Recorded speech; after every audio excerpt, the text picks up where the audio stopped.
काम करो। अरे भाई साहब क्या है, बीच में क्या बात कर रहे हो अरे तो आप बोलो मतलब फिर आप अपना काम करो। हाँ ठीक, कोई मरीज नहीं है। ठीक, आप जाइए अपना, ठीक है जी। आप जाइए। तुम कितना जिम्मेदार हो?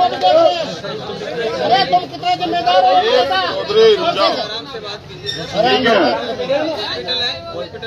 हाँ ठीक, आपने मुझे कह दिया, मैंने सुन लिया। आपसे सब ये आपसे सब हो जाओ यार, आप ये बंद हो जाएगा आपसे सब। ठीक, देखो हम किसी को सताने के लिए यहाँ नहीं, ना वो प्रशासन के लोग हों या वो हॉस्पिटल के लोग, हम तो खुद पीड़ित लोग हैं। मैं समझता हूँ कि उनको इस बात से तकलीफ है कि माइक ना यूज किया जाए। ठीक है, माइक नहीं यूज करते, हमारे गले बहुत बड़े, लेकिन आप ये जानो माइक तो बंद हो जाएगा लेकिन अन्याय के खिलाफ ये आवाज बंद नहीं होगी। और यहाँ की सरकार तो अन्याय भी बंद नहीं कर सकती है। ये माइक क्या आवाजों करेगा, हम तो इतनी आवाज रखते हैं कि बहुत दूर तक जाएगी, लेकिन याद रखो माइक बंद नहीं करना, ये अन्याय बंद करना है। हेलो, और फिर कह रहा हूँ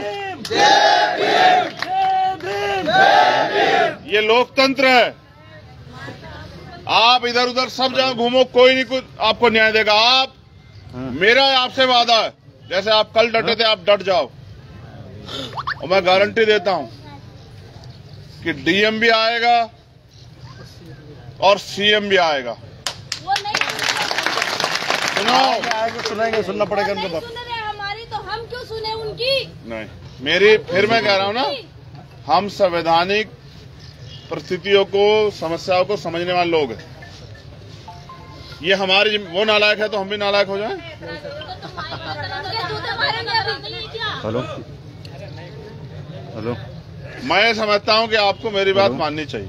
बिल्कुल, बस इतना सा आप मुझसे विश्वास करो कि आप मेरी बात को मान जाओ। ये टेंट लगवा के मैं तो ये कहूंगा कि आप बैठ जाओ, रास्ता खुला रहने दो, किसी पेशेंट को आने दिक्कत ना हो। मगर याद रखो क्या बंद करना है, अन्याय।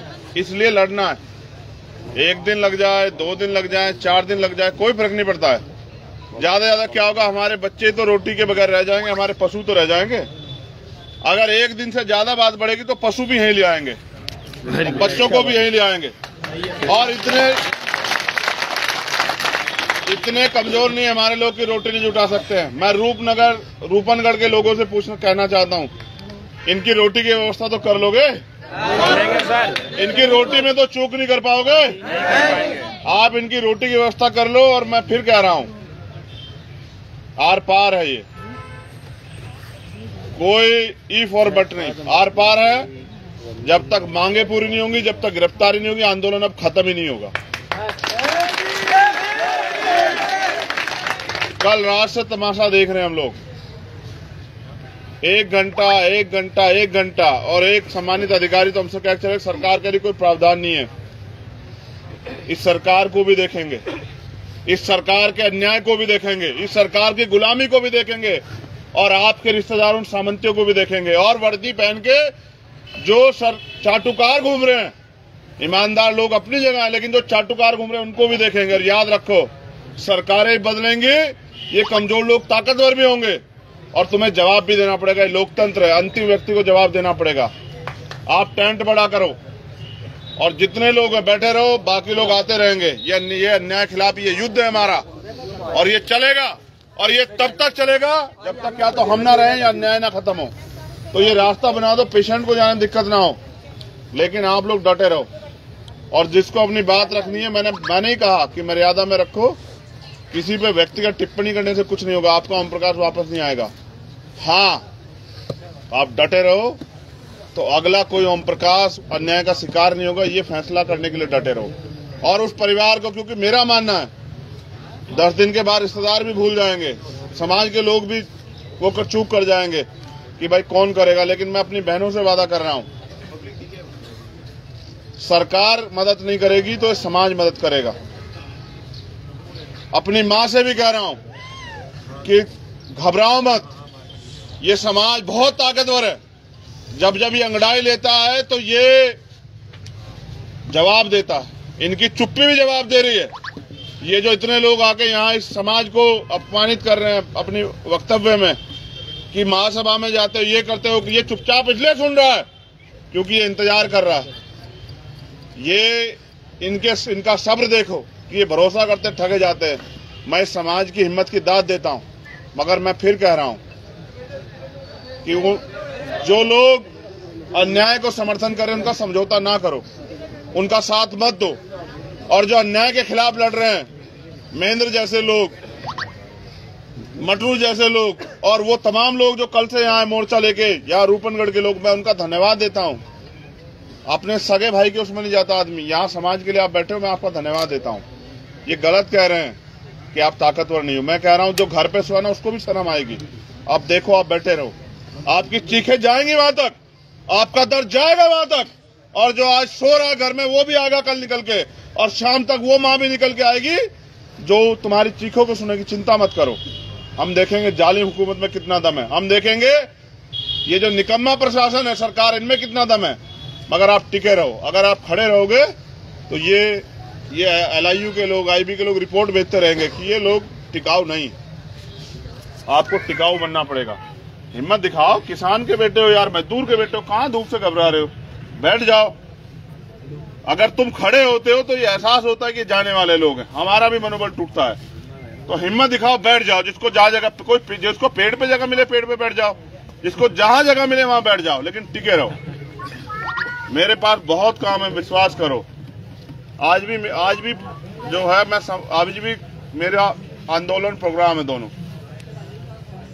बहुत समस्या है। मैं तो ये सोच रहा हूँ कैसे इस लड़ाई को भी लड़ूं और वो भी निपटाऊं, उस पर भी चर्चा कर रहा हूं। लेकिन मुझे ये भी डर है कि इधर मैं उस आंदोलन की तरफ गया, दूसरी दिशा में आप लोग यहाँ से घर ना चले जाओ।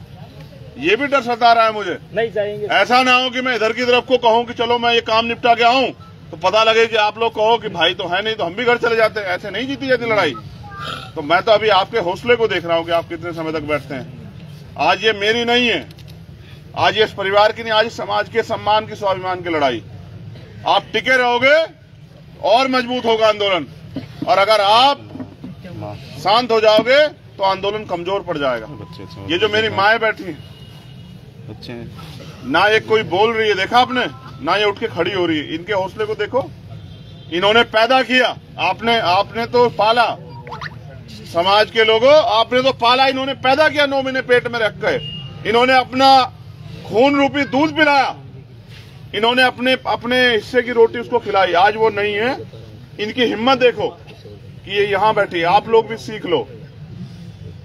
इसलिए कह रहा हूं, लड़ाई लंबी, एक दिन में न्याय नहीं होता है। अगर किसी को गलतफहमी, एक दिन में, अभी तो बहरे मुख्यमंत्री तक आवाज नहीं गई, लेकिन मैं कह रहा हूं अगर आप डटे रहे उसके कान खुल जाएंगे और वो उल्टे पैर दौड़ के आएगा। आप अपनी ताकत तो बनाओ, जैसे आप उनकी सभाओं में जाते हो ऐसे अपनी ताकत बनने दो। यहाँ वो उल्टे पैर आएगा और इस माँ के गले लग के कहेगा कि बता क्या चाहिए, देखते जाओ।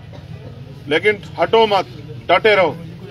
आपकी एकता, आपकी लड़ाई, आपकी ताकत है। आपस में मत बटो।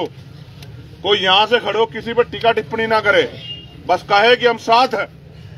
आ जाइए, और आते रहेंगे लोग। मैं जानता हूं कि लड़ने वालों की संख्या बहुत है राजस्थान में, साथ देने वालों की संख्या बहुत है। मैंने कई आंदोलन देखे। मैंने पाली का आंदोलन देखा, घुटनों पे थी सरकार, हाथ जोड़ते फिर रहे थे अधिकारी। मैंने जालोर का आंदोलन भी देखा कि नतमस्तक थी सरकार, लेकिन न्याय उनको मिलता है जिनकी ताकत होती है। उदयपुर वालों को न्याय मिला क्योंकि उनकी ताकत थी, उनका मीडिया था, उनके लोग थे। आपको भी न्याय मिलेगा। आप बस बैठे रहो, आपकी संख्या आपकी ताकत है। अगर उठ के पैर पीछे रखोगे तो हम हारेंगे, और अगर डट के बैठोगे तो हम जीतेंगे। और समय की चिंता मत करो। हम तो वो लोग हैं जो फसल का भी 2 महीने इंतजार करते हैं कि 2 महीने बाद मेरी फसल जो है ना मुझे बल देगी। आज तो नस्ल की लड़ाई आ गई है, आज तो असल की लड़ाई आ गई, आज तो वजूद की लड़ाई आ गई है। इसलिए कह रहा हूं डटे रहो।